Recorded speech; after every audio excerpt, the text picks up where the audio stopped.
Hello, I'm Laura Labuda, and this is the Purple Chair Podcast. Welcome back, and I'm coming to you from the Purple Chair high atop Belladonna's on St. Andrews Road in Columbia, South Carolina. And I don't know if you've seen my cup video, but I found this nifty cup at Starbucks, and it was quite a challenge to try to figure out how to drink out of it.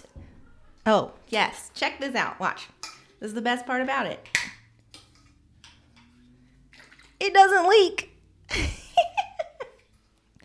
Okay, our whole episode today is about how to talk to your hairdresser. So ways that you can communicate more effectively with your hairdresser. And if you're a hairdresser, how to effectively communicate with your guest in the chair. And I want you to think back to the time when you were not a hairdresser, because there was a point in my life that I wasn't a hairdresser. I was an artist.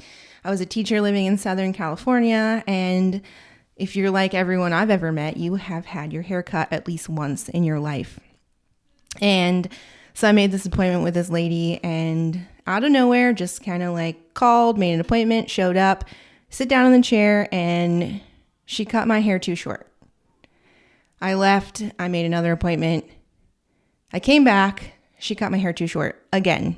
And the third time I came to see her, she cut my hair too short again. And I'm like, why? Why am I coming back to her if she keeps cutting my hair too short? Like, I'm even getting a little red about it. And the reason I kept going back is because I felt really bad about, I just really needed to keep going to this lady because she cuts my hair, and like, I feel like she knows who I am, but does she really know who I am? Because she's not listening to what I have to say. And this is how I see it now. Being on the other side of that is, if you don't love your hair when you're in my chair, look, I'm not going to let you get up and leave. So I get to wear my hair the way I want to wear my hair every day. And you have to be comfortable in what you want to wear your hair with. So it's not going to hurt my feelings if you're like, oh, take a little bit more off here. Now, when it comes to it being too short, that's your job. You have to grow it back. But this is, yeah. And it would have been better had she actually had a consultation with me to begin with. So what that means is that when you come in for your appointment, that you sit down and you have a face-to-face conversation with the person that is doing your hair, whether it's me or someone else, and that they are really focusing on what it is that you want to get out of that appointment. And there are some ways to do that effectively. I know that everyone loves Pinterest. I use Pinterest, and I have many Pinterest fails. But when it comes to hair, those Pinterest pictures have really raised the bar on what we are able to do as hairdressers. We're not all created equally. So if you bring us a Pinterest picture, we're not like, oh, can exactly 100% copy that for you. We have to figure out what fits your needs and your lifestyle and the way that you like to style your hair and the way your hair is. Maybe you have curly hair in this picture, she has straight hair, or maybe she has curly hair in the picture and your hair isn't capable of holding that curl. So the way I like to use Pinterest is have my guests or my customers in my chair pull up a bunch of pictures that they like and tell me what they like about each one. So maybe you like the texture of this one, or you kind of like the highlight of that one, or you like how it lays on right underneath the ear on this side. So those are ways that you can use Pinterest. And the pressure of social media for us hairdressers is huge, because everyone is putting out all this amazing, beautiful, damn near perfect work, and that sets it really high for us. So the things that your hairdresser should be talking to you about while you're looking at pictures are the ways that you like to style your hair, your daily routine. If you're someone who likes to blow dry their hair, I'm going to tell you personally, I'm a hairdresser and I hate to blow dry my hair. Like, it's just not a thing I like to do. I stand here and blow dry all day, so it's not what I want to do for myself at home. And so if you're getting ready, if you allow yourself 5 minutes in the morning to get ready, or if you want to sleep an extra 30 minutes and you give yourself 2 minutes and you do your hair at night. So you don't want to give somebody a high maintenance haircut if they don't have the time allotted in the morning or in their daily life to style their hair. And how to care for your hair is something that you should be talking about in the beginning before you even start the service. You should be setting that expectation in the beginning because you want to, how do we say that? I had a little saying for that. Under promise and over deliver, because there's only so many things that I can make happen. And if I tell you all these things that are going to happen in your consultation, and it doesn't happen, I kind of look schmucky. So there's one thing I can promise you though, and I can't promise much, but is I will never let you walk out of here looking like a hot mess. It's not happening ever.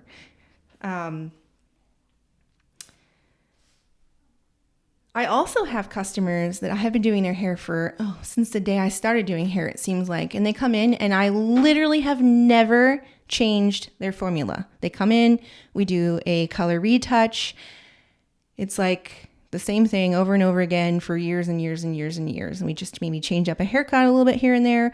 But every time they come in, I sit them in the chair. Sometimes I might joke and say, hey, are we going purple this time? But I really know that we're not going to go purple this time. But it's just me like maybe suggesting a low light or something that they didn't ever think about. In fact, I had one lady who every time she would come in, we would just put a gloss glaze over her hair. It was dark brown and we never changed her cut. And one day I kept saying to her, so we're going to do a couple foils today. And after me talking about that several times, finally she was like, oh, sure, why not? Let's do it. And let me tell you, now she's hooked on foils. She's a blonde babe for sure. And even though you do that super thorough consultation where you've talked about how much length you're going to take off, the color that you're going to use, how you're going to get there, what you're starting with, there's always a moment after I shampoo and I bring them back to the chair. I sit them down, I take the towel off, I comb their hair out, and inside I am praying to the hair gods that it came out right. Because when you have a blonde sitting in front of the mirror and their hair is wet, their hair is 2 levels darker, at least when it's wet than when it's dry. I have one customer in particular that when her hair is wet, it looks red. Now, she does not like red in her hair, but it just looks so red until I blow dry her. And then it's like right on. But every single time I'm like, oh, I hope it's right.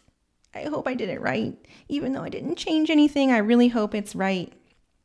And I just have to trust in my background and my education and my knowledge that I have the right tools in my pocket for when it does go wrong. Because sometimes you blow dry it and it's not what you expected.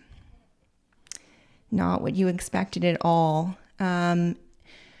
Recently, I had a Vivid customer, and so those are my unicorn girls, and she came in with blue hair and she wanted to change it to a much lighter color. Now, if you listened to that video last week, you know how much I love blue. Like, it's like my favorite color. And we start the process of lifting out her blue, and all of a sudden it turned hot pink. And I'm like, okay, hot pink. I don't know where pink is coming from blue, but we're just going to go with it. And I let the color process, and now she has hot pink, and some of it's a little bit yellowy, and this is not going according to my plan whatsoever. So I shampoo her, I bring her back to the chair, and I comb her out, and I start blow drying her. Well, you want to talk about a happy accident? It actually turned out pretty beautiful. I showed her what was happening, And then I gave her some suggestions on things that I knew from this point that we could achieve. Now, we couldn't reach her goal in that one session that day, but we're headed there. But I was able to give her a couple of ideas that I thought were really awesome. And in the end, it turned out amazing and way better than I ever thought that we could have it happen. So with that vivid color that I did that I didn't think was going to come out awesome, the end result was like, way, way better than I expected. And in my experience as a professional, what I would love to hear from my customers in the chair, customers, clients, guests, I kind of like use that interchangeably. Here's a few things that I think would really help you be able to talk to your hairdresser much more effectively. And that's the first one is having an honest hair history, knowing what you've put on your hair in the last 6 months, your last chemical service, your last color, maybe you've done a perm, because there are some things in our world chemically that just do not like each other.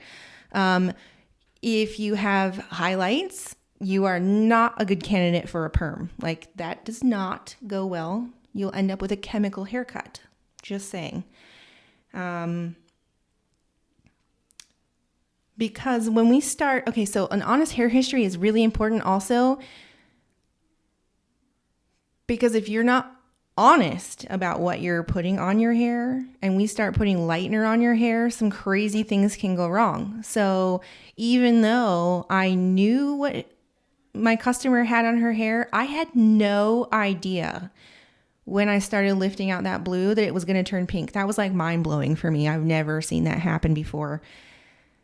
I call lightener truth serum because it's going to start telling me all of the things that you've ever done to your hair, put on your hair. Sometimes the things that you put in your body come out in your hair.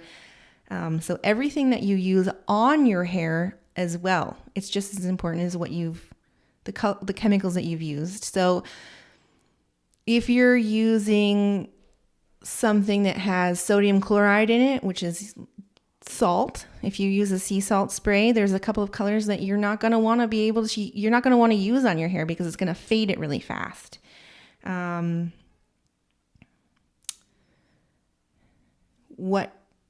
way you style your hair, if you use products that have a keratin in it. So if you have a shampoo that has a keratin in it, sometimes it's really, really hard for me to get through that keratin layer to process your hair color. So those are things that I need to know, because there are ways of going about achieving the results that you want as long as I know what you're doing at home, because your hair is only my hair when it's in my chair. Like, as soon as you walk out the door, you could shave your head bald. Like, it's your hair. You can do what you want with it, but you need to be honest with your hairdresser about what you're using, how you're using it, how much you're using. It's also really important that we know about things like sometimes a change in medication can change up what's going on with your hair and getting different results. So we were talking a little bit about medication, and the things that you put in your body can definitely affect your hair. The biggest thing I notice is hormones can affect your hair. So like if you're going through puberty, previously you may have I had pretty straight hair when I was younger, and I went through puberty growing up. Now my hair is curly, and hormones are the biggest things that change like your hair. So I had someone in my chair that she didn't know that she was pregnant, and she's a regular highlight customer, and her hair started doing all kinds of crazy things. It wasn't lifting right, and I'm like, well, I don't know. We'll just do what we can, and this is not, I'm using my regular formula for you, and it's not coming out the way I expected. We did her hair. She looked great. She went home, and she called me several days, about a week later, and she let me know that she was pregnant. So that can definitely change what's going on with your chemical makeup in your hair. After giving birth, while you're pregnant, your hair doesn't shed. And after giving birth, your hair tends to shed about 4 months postpartum. It's very fascinating to me. So that's a really important thing to talk to your hairdresser about, is like what's going on with your body, because it affects your hair. The most challenging thing that anyone ever asks me to do is do anything I want. They trust me. That's like, then I'm like, oh, okay, pressure's on. What am I going to do? My next question is, what am I not allowed to do? Because just as much as the things that you do like, I need to know the things that you don't like, because then I can avoid a mishap. So if you don't like your ear cut out, or you don't like a bang, or you don't want to see your hair come above your shoulders, those are really important things to let your hairdresser know, just as much as the things that you do like. And knowing your beauty budget is a really important thing when it comes to your hair, because it takes time and it's an investment. So if you are wanting to go from that box black into a high blonde, it's not going to happen in one session, point blank. Like, it's not happening. But you have to understand that if it's the thing that you want to achieve, it's a time investment as well as a money investment. So talking to your hairdresser about the maintenance of the things that you're doing, if you are 100% gray and you're coming in for a color retouch, you're probably going to be in that chair every 3 weeks, 4 weeks, and that's pretty high maintenance. So if you're trying to cover your gray, and knowing what you're up against and the long-term upkeep of your style. A shorter haircut is more high maintenance than a longer haircut. My girls that have hair below their shoulders get their hair cut maybe 3 times a year. If you're a guy and you have a short fade, you're coming in every other week, every 3 weeks. So it just depends on what you're willing to invest. And along with what you're willing to invest, if you're choosing a very high maintenance color, the products that your stylist recommends to go with your style is really important. There's a meme.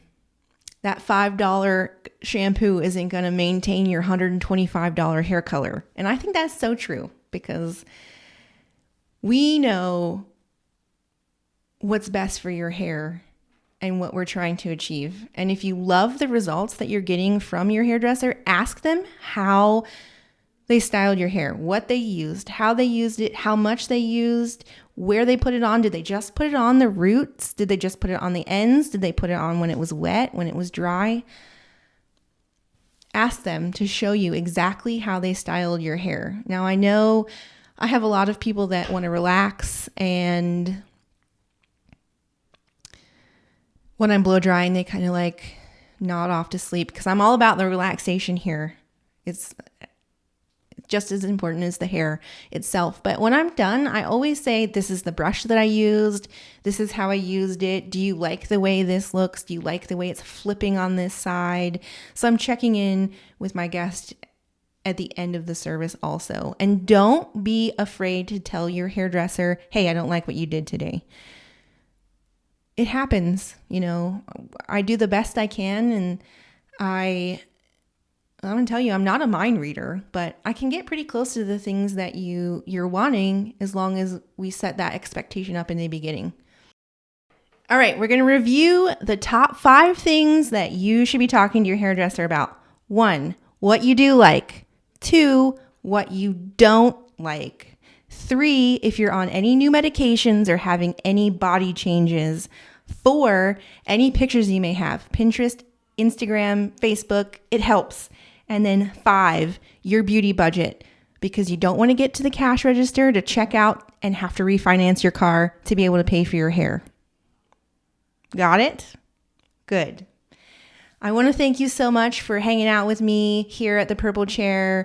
I'm Laura Labuda, and I don't want you to forget, but follow me on all of our social media and then check us out on thepurplechairsalon.com. Thanks. Have a great day.